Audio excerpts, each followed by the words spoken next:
Saskatchewan's Ministry of Agriculture has ended its 2-year moratorium on selling Crown land. If you go to the McDougall auction site right now, you can see 18 parcels of Crown land up for auction. It totals 4,471 acres, and it's primarily agricultural land, some with conservation easements on it. There are a lot of people who are concerned about this, and all for different reasons. Today we'll dig into what Crown land is and why it's important. We'll hear from farmers, conservation groups, the NDP, and the Office of the Treaty Commissioner. As always, we want to hear from you too. Should the province be auctioning off Crown land? Call 1-800-716-2221. You can also email bluesky@cbc.ca. We have many questions for the Ministry of Agriculture, so we were really hoping someone from the ministry would join us.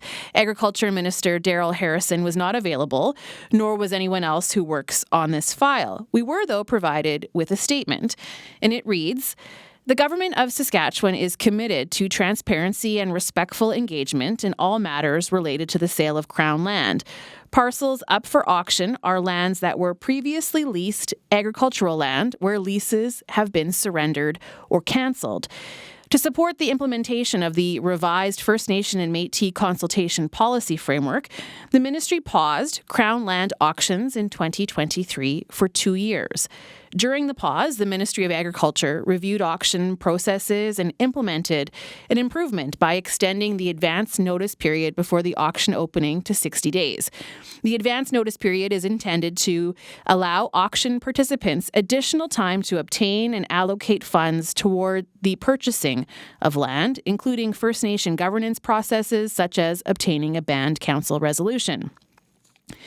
All parcels proceeding to auction are reviewed under the province's CPF. If consultation is triggered, First Nation and Métis are notified and invited to consult with the Ministry of Agriculture. If impacts to treaty and Aboriginal rights and traditional uses are identified, the Government of Saskatchewan will fulfill its legal duty to accommodate. Before Crown land is sold, it also undergoes thorough evaluation to determine if it is ecologically sensitive or serves as an important wildlife habitat. If so, it would then be retained from sale or sold with a Crown conservation easement. The Crown land auctions are a transparent method that enables producers, including Métis and First Nations, to effectively manage Crown lands. The Government of Saskatchewan remains committed to a respectful engagement, dialogue, and shared stewardship of the land. And so that's the statement we were provided by the Ministry of Agriculture.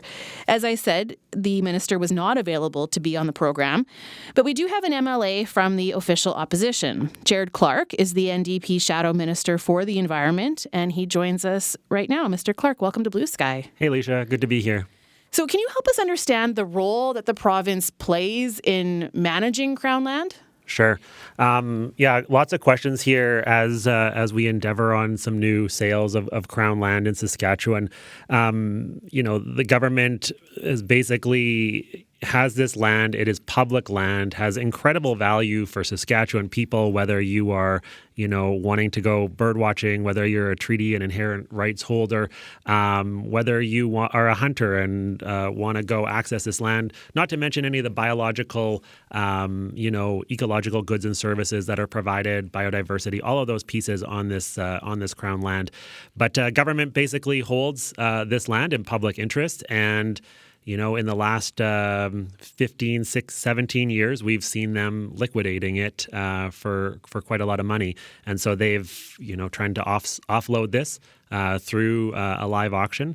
And we're very concerned about this.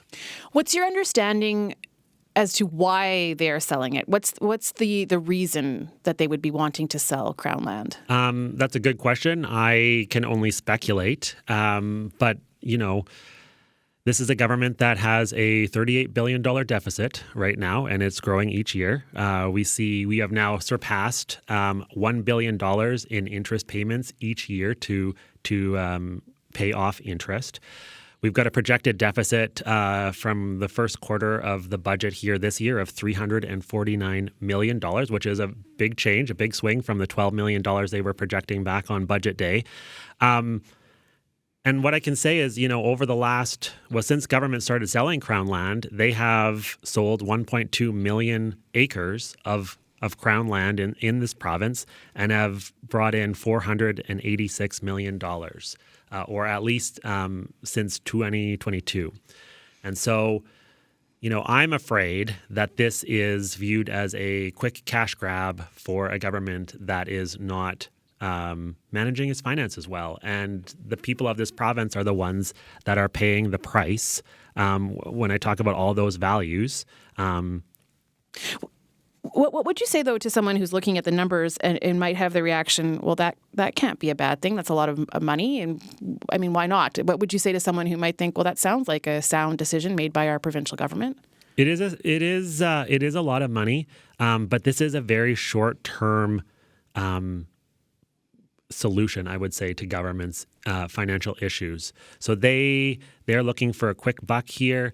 But I would pose the question, what is the vision that we have for Saskatchewan, say, in 100 years? What do we want Saskatchewan to look like in terms of land that is publicly accessible, land that is accessible for First Nations and Indigenous people around treaty and inherent right holders? What do we want Saskatchewan to look like in terms of what native prairie remains, what aspen bluffs, what wetlands, all of those pieces? And we don't have any kind of vision from this government as to what we want Saskatchewan to look like. And with the sales of these Crown lands, what we're moving towards is just, completely privately owned land that is difficult or potentially impossible for Saskatchewan people to access. Would there be any other benefit to the people of Saskatchewan to have it sold other than the financial side? Again, I think this is a question for the Minister of Agriculture to better understand why they are selling it. Is it just to pay off debts, or is there something more to it that maybe I'm just not understanding? Do you have any idea if there's any other other benefits to the people of Saskatchewan beyond the financial benefits of selling it? I think that's a great question for the minister, and I wish he was here to answer those. There's a lot of questions that we certainly have around the liquidation of these lands. There is, leaseholders do pay the federal government or the provincial government, each year to use the land and to rent the land from government. So there is revenue coming into the government by retaining Crown land. So it's not like, the sale of Crown land is the only way that they're making money off of this land. So, I would say let's hear from the minister. Okay, right now I'm speaking to Jared Clark, MLA for the NDP. He's the Shadow Environment Minister. You can call us with your thoughts so far, 1-800-716-2221. You can also email bluesky@cbc.ca. We do have a caller on the line right now. Robert joins us in Regina. Hello, Robert. Hello there. What are your thoughts? Well, I was involved in the creation of the CLEAT model that's used to assess Crown lands for sale in terms of their ecological value. And when we built that model, it was a group of scientists. I'm a scientist, an ecologist and botanist, and we built that model to rank lands according to their ecological value. So the model took into account the most important landscape ecology measures for valuing land in terms of its intrinsic ecological value.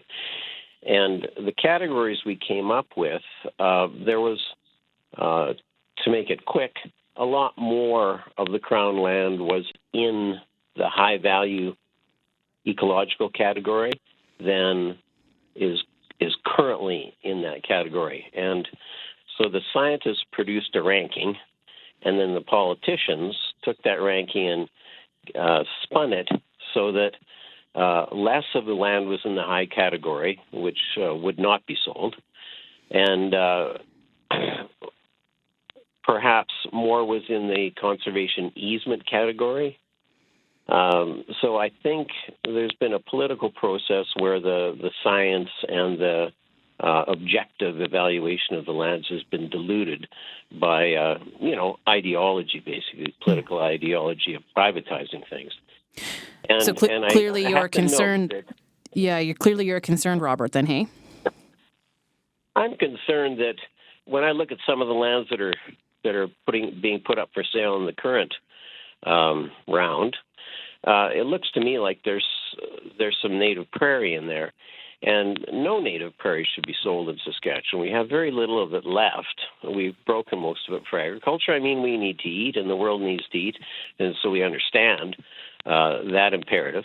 But what's left is extremely valuable in terms of maintaining the ecological heritage and the ecological health of the province. And so to be selling any native prairie, I can understand selling the cultivated land, but to be selling any native prairie or habitat at this point just seems unwise in terms of the long-term future of the province. We have to think in terms of hundreds of years. Or, the area for nature gets eaten up by human needs, and those are real needs. But I think we have to be very careful not to sell off our natural heritage,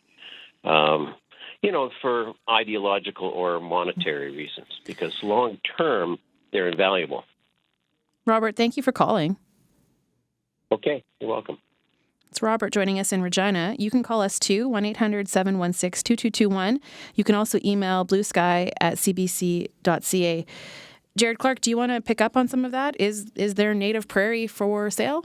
Yeah, I think Robert makes some great points, and appreciate the work that he did to create the CLEAT model that was proposed to government, and unfortunately, like we heard from him, has been diluted.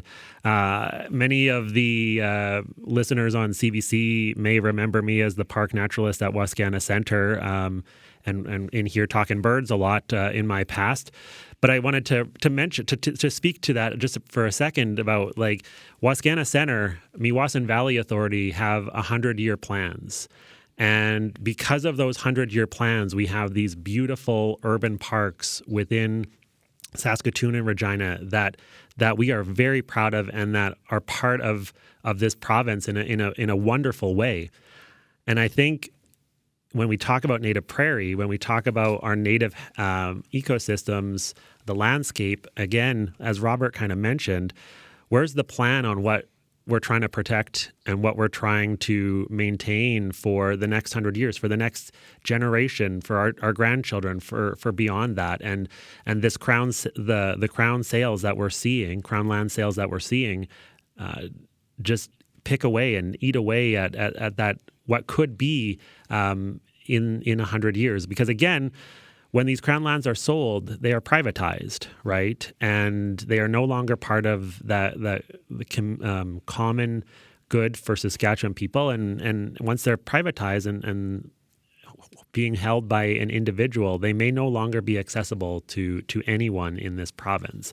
And these are lands that have incredible value. I want to ask you, we don't have a ton of time together because we have so many people that we want to speak to on this topic, but I do want to ask you about the pause, because the ministry did pause the sale of Crown land for 2 years. They wanted to revise the First Nations and Métis consultation policy framework. So from your perspective, have things improved? What changed? Yeah, we saw an increase to the 60 days for sending, a registered letter to First Nations.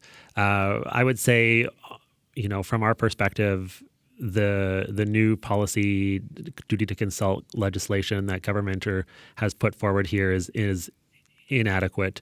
When we're talking about, really consulting with First Nations communities, Indigenous communities, it's got to be more than a registered letter. It's got to be more than just we're checking off a box to say, oh, we've consulted and now we can sell this land because no one said anything. But in the statement you read from government there, Alicia, it said if consultation is triggered, right? And that, to me, that's a big question. What is triggering consultation from government's perspective? Because as Robert kind of talked about, what is ecologically sensitive land around the CLEAT model that was presented to government, where they draw that line that, this is ecologically sensitive, therefore it should get protection.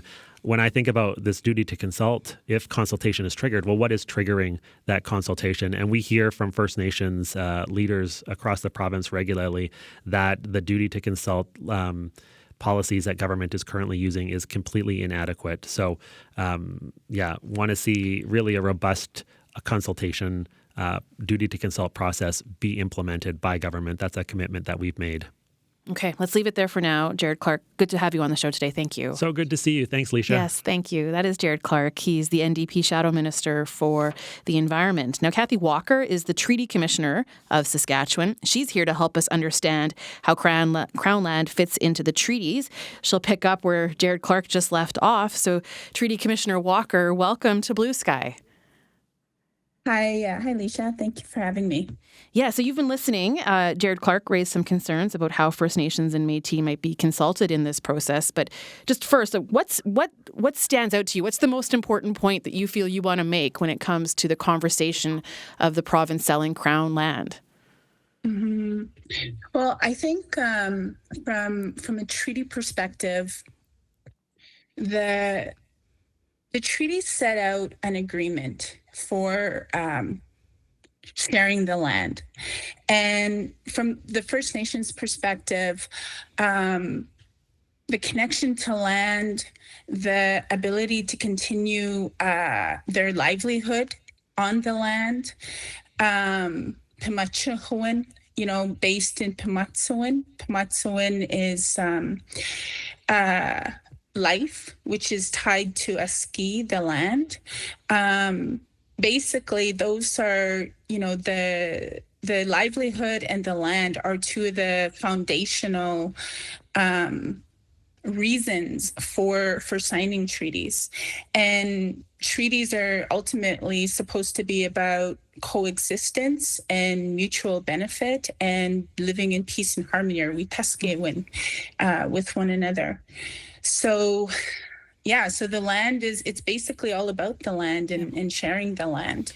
I want to maybe have you help me understand this at the most basic level. So private land is owned by somebody. You can't walk on private land. You can't hunt on private land, obviously. Whereas Crown land, as a treaty person, you would have access to that land for picking medicinal plants, hunting, that sort of thing. Like maybe at just a real basic level to help people understand how Crown land can be used would maybe help us understand then the risk in selling it. Mm-hmm. Excuse me. Well, there's two major factors when it comes to unoccupied Crown land and the exercise of treaty.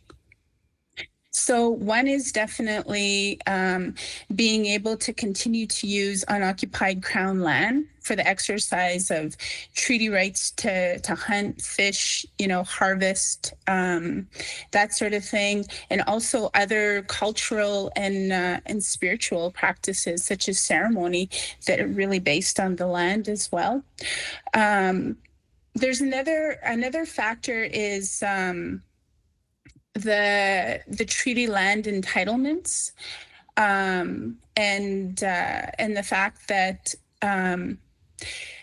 there are many First Nations, actually 36 in Saskatchewan, that never received the full amount of land that they were promised to under treaty, and by this I mean reserved land, like land set aside for their exclusive use.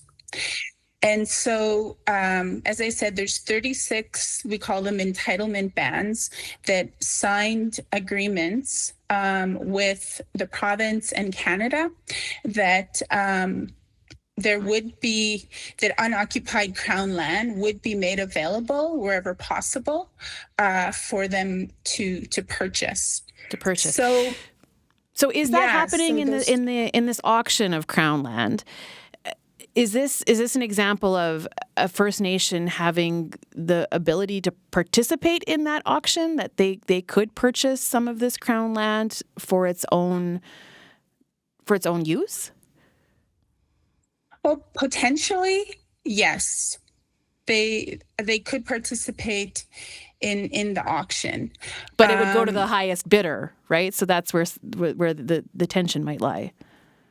Well, the agreements are based on historical land prices, depending on when the treaty land entitlement agreement was signed between a band and Canada and the province. So some of those agreements, go way back. The treaty land entitlement framework itself was signed in 1992. But the most recent agreements were signed in 2021. And so they would have received settlements based on 2021 land prices. I'm Leisha Gravinsky. You are listening to Blue Sky. Today we're talking about the province selling Crown land, and we're wondering what your thoughts are on this. 1-800-716-2221. You can also email bluesky@cbc.ca. The question is, should the province be auctioning off Crown land? We have several guests on the show today. You've heard a few perspectives already. There's more to come, and each has a different reason for being concerned about the sale of Crown land. Right now, I'm talking with Treaty Commissioner Kathy Walker. Ms. Walker, I'm just wondering what barriers still exist for First Nations to be able to get access to more land. I was reading that about 85% of Crown land in the south of the province is leased for agricultural use, so that's not able to be accessed by Indigenous groups. That stood out to me, but I'm just wondering from your perspective, what barriers still exist? Well, there's quite a few barriers when it comes to specifically buying unoccupied Crown land, because a lot of the Crown land is occupied by third-party interests, and those have to be addressed before there can be any agreement made to sell the land to a First Nation. And what do you mean by third-party interest? Are you talking about that land being farmed? No, it would be if there is for instance, if there's someone is leasing Crown land. One of the most common leases is for community pastures. Okay. So let's say a First Nation wants to put a purchase in to buy a community pasture. It's provincially Crown land.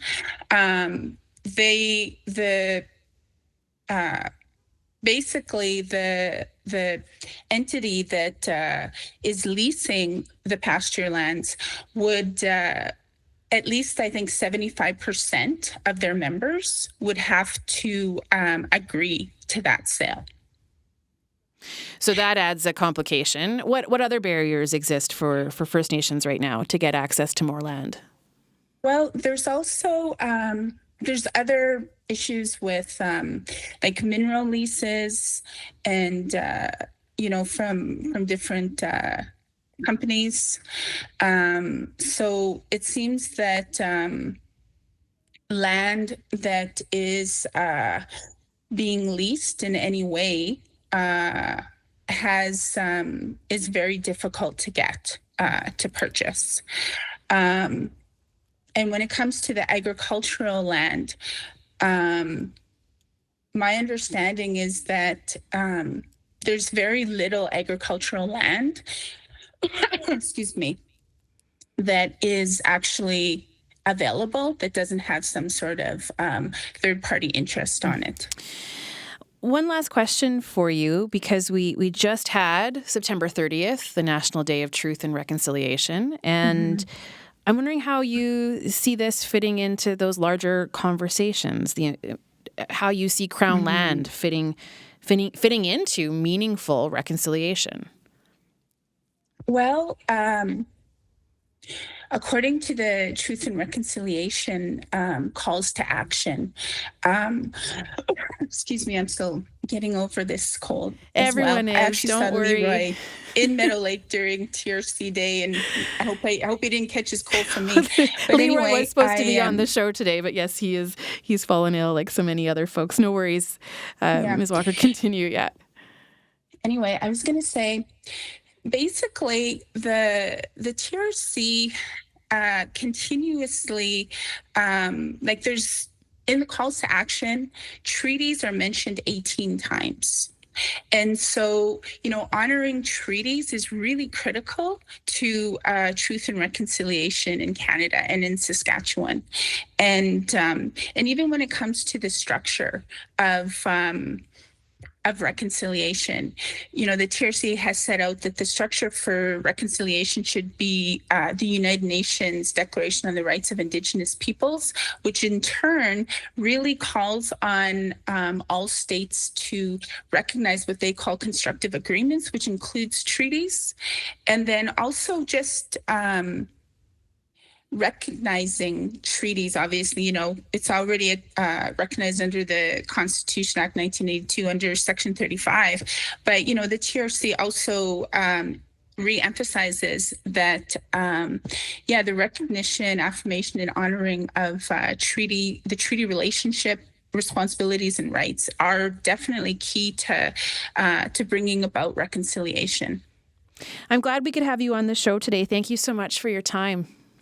Okay, thank you so much for having me. That is Kathy Walker, the Treaty Commissioner of Saskatchewan. You can call us with your thoughts today on the sale of Crown land. It had been paused for 2 years, and now there is Crown land up for auction. 1-800-716-2221. You can also email bluesky@cbc.ca. We have a few more perspectives to share with you, and that includes from Michael Gertler. He has a small mixed farm near Nacum, Saskatchewan, and leases a piece of Crown agricultural land. He's also a member of the National Farmers Union, teaches about the sociology of agriculture at the U of S, and I would like to welcome him to Blue Sky. Michael, hello. Very nice to be with you, Leisha, and what a nice group of guests you've assembled. Hasn't it been interesting? Yeah, and to hear your take on this. So you lease a piece of Crown land. What do you use it for? We are a small mixed organic farm, and we farm with our neighbors in a sort of informal machinery cooperative. But they had sheep and goats, so we got sheep and goats, part of their flock really initially. So we grow hay on it mostly for our livestock. Okay, and does the public have access to your land? I'm not aware of the public accessing my land. I do think that there are some provisions for that, but it's sort of back of beyond, and I don't see that happening. We're not part of the treaty land sharing network, partly because my neighbors are very strong conservationists and don't want hunting on the land. So that's a problem. I might be interested, but I farm with them. Yeah, and you're trying to cooperate with so many. And maybe just can you tell people if they don't know what the treaty land sharing network is? Are you able to just summarize that quickly for us? I think people can Google it. I'm not a member, so I'm not an expert, but it's an initiative to try and I would say organize landholders, mostly farmers, to make available use of their land to First Nations and other Indigenous peoples who might want to come on for ceremonial or gathering or other activities. And so it's a bit of, I would say, local in small scale reconciliation. But I encourage people to look on the website. They have a well-maintained website. Yeah, that's a good little summary, though. Thank you. Thanks for introducing that to folks who may not have heard of it before. So where do you fit into this conversation? Are you someone who is concerned about the sale of Crown land? Well, I'm on the national board of the National Farmers Union and work with the regional coordinating group here. And we are very concerned about the sale of Crown lands. And, we see it as not a sustainable rural development policy. To our minds, selling to the highest bidder is actually accelerating the kind of concentration that is leading to a new landed aristocracy, very large farms, and transformation of the social as well as the physical landscape around us to the detriment of ecological values and conservation projects and so on. So we're concerned that it is not it's not evidence-based, it's not scientifically based rural development policy. It's not the kind of thing Canada would push internationally as rural development policy. It's a very single-minded sort of one-dimensional rural development policy. And we worry that it incentivizes the people who will buy at the higher prices to intensify their use of the landscape through clearing and draining and conversion to field crops and so on with higher use of input. So we don't see it as sustainable rural development policy. We also don't see it as using the land to advance agendas such as reducing barriers to young people and immigrants who might aspire to be farmers. And, you know, we just don't see it as compatible with a sort of multifunctional landscape, which gives many people access to land. So here's a question for you. Could you purchase the land that you lease? Is that something that would interest you, or is that on the table at all? Well, it's very much on the table, and that's why I wanted to say to you, Lisa, in some ways what we're discussing today, less than 5,000 acres, is the tip of the iceberg. What's hidden from view is all those private arrangements that are made between leaseholders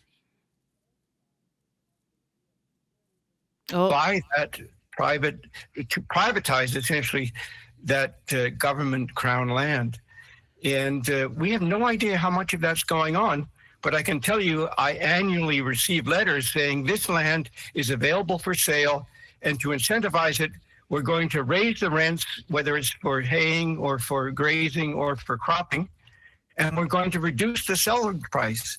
So they are actually openly promoting and incentivizing the sale of privately held Crown land leases. I have a 33-year lease. Of course, I got the balance of it remaining now. It's probably 12 years or so. But I could buy it at any moment. Will you? Would you? Will you? When you get that, what goes through your mind? Well, I think like many producers, I believe that the rental rates on these public lands are indexed to livestock prices from last year. And so the rental rates are a form of stabilization. And in some ways, they are very fair rental rates. The rates for using it as cropland, which mine is also rated as possibly usable for cropland, are more market rates or more sort of local rental rates. But I would say I wouldn't do it for other reasons. I believe in public land and land tenure generally as a development tool, and I don't want to be part of a project to privatize public lands. So I won't do it for my own ideological reasons. Philosophically, you could say more kindly. But what happens though after your lease is up? Like once those 12 years are over, what happens then? Well, these leases are a form of security and stability in the rural landscape, and socially, economically, and agronomically, because they are renewable. And so if I was lucky enough to be still alive and kicking and still farming at that time, I could renew it. Or my wife and I could renew it because we're partners in the farm. But also, and it's fairly automatic. And so, ironically, the ranchers in the South are some of the people with the most stable and secure land tenure because they have these long-term leases. And these leases are part of what I would say creates stability in the countryside. Also, if I was to sell the land, I can designate a buyer as the likely sort of inheritor of the lease. They have to qualify with meeting the minimum requirements or criteria that the government has for having a lease.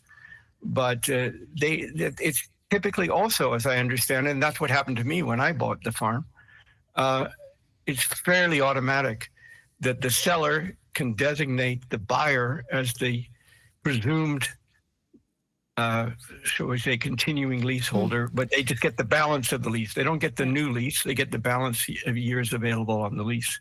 See, I'm learning a lot from you, Michael.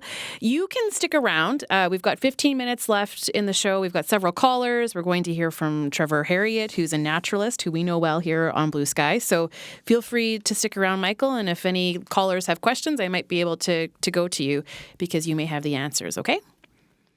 Thank you. That is Michael Gertler, member of the National Farmers Union, also has a small mixed farm.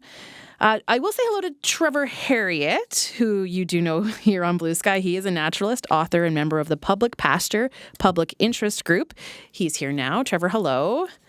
Hi, Alicia. I want to get yours. Yeah, topic. So interesting. I want to get your thoughts before we get to callers. So, what's your take on this? Conservation.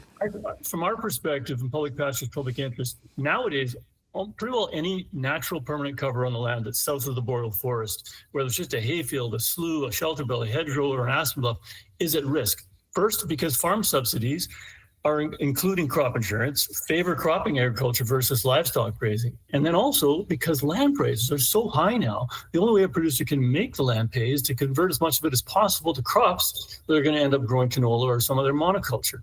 Farmers are in business, right? I mean, they're motivated by what saves them money, what makes them money. So when land changes hands, the new landowner is under economic pressures to make what people call improvements. And that means they fire up the track over the D9 cat and they get rid of the wetlands, the bush, and anything else that's in the way of production. So natural perennial cover in the land also doesn't just provide habitat for wildlife. I mean, it's helping to slow down filter water before it hits our rivers, lakes, and groundwater. It helps us with the quality of the water on the land, and it stores carbon. When bush is bulldozed, burned, and wetlands are lost, there's a huge and unaccounted for release of greenhouse gas emissions. And this Aspen Parkland region, where most of those 18 parcels are, in particular, is seeing a tremendous amount of land conversion and habitat destruction these days. We are at a point now where every scrap of natural cover on the land is ecologically valuable because there's so little left. The Aspen Parkland has lost just about, 80% of its natural cover. Some of what remains in these parcels of Crown land is being sold off. And any conservation scientist will tell you that the public ownership of land with ecological and climate change values is one of the best ways to protect it. And none of them are going to say that it's a good idea to start auctioning off this kind of public land because they know eventually it's going to lead to habitat loss.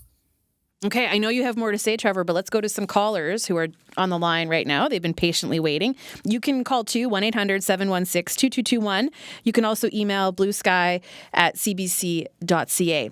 Don in Spiritwood joins us right now. Hello there, Don. Hello. So you're a farmer. Can you hear me clearly? I'm on. Yeah, you sound great. You're a farmer. You've been farming for 60 years. Yes, and I have quite a strong opinion about this whole program, and the adjectives that I would use to describe it, I don't think you'd want me to say them on the air. But what I would like to say is I'd like to give a little history about why we have this Crown land in the first place. In the beginning, the Lands Branch was established to administer the use and development of school lands, which were section 11 and 29 of every township.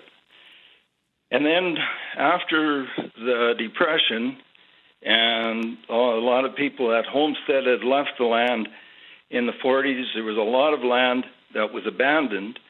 And so the Douglas government paid the municipalities something like $1 an acre to get those lands off their books, and they became part of the Lands Branch. And then further down the road, these lands were leased out as either agricultural land or grazing land. And so when I finished school in 1966, I wasn't old enough to have a lease, but my dad was, and so he applied, and we got some lease land. It was raw bushland, rough rocks, potholes, and we turned it into a pasture, most of it. Some of it that was better, we converted it into hayland, grainland and hayland. So that's basically my history of of how I got started farming. It was a way of getting some land, getting a land base without borrowing yourself up to your eyeballs, and you could work away at it and improve it. I know Trevor doesn't like that word, but that's a fact of life, that if we hadn't, in quotation marks, improved the land here, there would be very little production out of this area. And this area is very productive. It makes ideal mixed farming with cattle, and that's what we did. And I'm now 77 years old, and I still have a few cows, but I've let my lease land go. And 6/4 of this auction are what was my pasture for almost 60 years. And the fact that it was auctioned, and I just like bottom line, Don. It's coming up. It's coming up. Okay, but the point you want to make is that you don't think Crown land should be sold like this, right? Absolutely not. Is totally irresponsible. And where it comes from, the ideology behind this was pushed by Harper. He started pushing to have the PFRA pastures dismantled. That didn't go very well because they can't get rid of them. It costs way too much to buy them, and the return on the investment doesn't make any sense, so it can't be done. But the provincial crown lands, like my leases, smaller packages, so they break that up and break it down. And what the people that are buying it now aren't the cattle people. It's going for recreational use, and that's it is. If you're a young guy and now trying to get going in cattle, I don't know how you do it. And if you could lease the pasture, then that would give you a break, and you could slowly build your operation. But this is taking that option away. I'm glad you called, Don. Totally opposed. Yeah, totally opposed. Sorry? I was just going to say I hear how angry you are at this, and I'm really glad you picked up the phone and called. So thank you. You're welcome. Yeah, Don makes an interesting point there. Some of these lands along the boreal forest edge are not necessarily going to be converted to cropland, but some of them will just become somebody's private little hunting camp or something like that. So it's being taken out of that stability of the agricultural system that Michael Gertler was talking about as well. A guy like Don, was using the land fairly well, and the improvements that he made on the land were not the kind of modern improvements that we sometimes see, where all of the bush gets bulldozed and the native prairie gone and the wetlands gone. So it's a different situation. Yeah, I hear that. Let's go to Clint in Pipestone Valley. Hello, Clint. Welcome to the show. Hey, hi, Trevor. I'll be really quick. So the treaty land entitlement issue, groups like Ducks Unlimited, Nature Conservancy of Canada, Saskatchewan Wildlife Federation, they're all fundraising from the public and also accessing federal monies to buy and set aside lands for public benefit. At the same time, the Saskatchewan Party is privatizing public land. Saskatchewan Wildlife Federation even tries to buy land that we, the public, already own so that it can remain public. It's an insane waste of money. It's bad economics. Our Saskatchewan Party seems to think that we should have more people move to our province or stay in our province and have a wonderful lifestyle. Well, if we want people to stay here, we have to have more publicly accessible land for recreation, et cetera. And that's how we're going to keep people here and attract them here. And the other thing about the value of the land, the argument, well, it's worth lots of money right now, so we should sell it. Well, selling off your most valuable and appreciating asset, just a crazy business decision. I mean, land in Saskatchewan has increased 10+% every year for the last 20 years. In fact, my wife and I, we have 2 quarters that we bought about 15 years ago that were leased, and that land is now worth 6 times what we paid for it. So, the province should not be selling off land that's going to appreciate.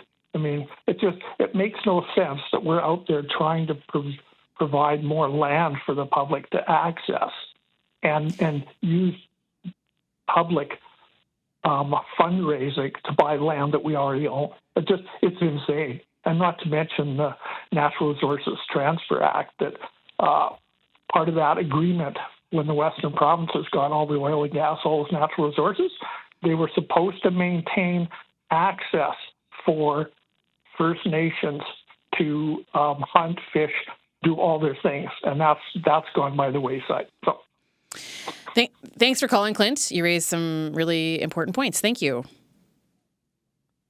Thanks. Clint in Pipestone Valley. Yeah, Trevor. Is there any more callers? I'd like to make one more point about the conservation easements, which we really haven't discussed. Go for it. Yeah, that's important to get on. Conservation easements are put out there by the government as though it's going to somehow protect the land in perpetuity. Well, we have no real certainty of that because there's no proof that they actually police these easements and are out there watching. And these landowners who are buying these pieces of land know that. They could get away with plowing these lands easily. And even if they wanted to, they can also simply terminate the conservation easement because the Conservation Easement Act allows for it. There's plenty of latitude there for terminating an easement at some point in the future. All it takes is a written agreement between the grantor and the holder. And in this case, both the grantor and the holder of the easement are the government. So it's easy to do. And then otherwise, landowners can simply apply to the Court of Queen's Bench and plead that the terms of the agreement are causing them some kind of hardship. And then it'll be canceled and the easement will be gone and they'll be able to do what they want with the land. So easements are not the solution here. Yeah. You're worried, aren't you? I've talked to you many times. This is a big thing that you're tremendous amounts of habitat in this province, and it's one of the great untold stories of the prairie, and this is just contributing to it. Trevor, thank you for your time today. I'm going to share one more email, and I think then that probably is it for today. So, Trevor, thank you. Well, thank you, Lucia. That is Trevor Harriott. He is a naturalist, author, and member of the Public Pastures Public Interest Group. I would encourage you to call Talkback if we didn't get to you today and if you have thoughts you want to share. Our Talkback number is 1-800-661-7540. You can also email us, bluesky@cbc.ca.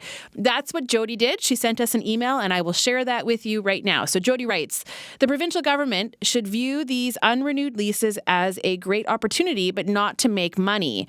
Finally, there is more land that can be used by Indigenous peoples in traditional ways, as they should be able to use all treaty lands. That comes to us from Jody. Like I said, email us anytime, bluesky@cbc.ca, or you can call Talkback, 1-800-661-7540.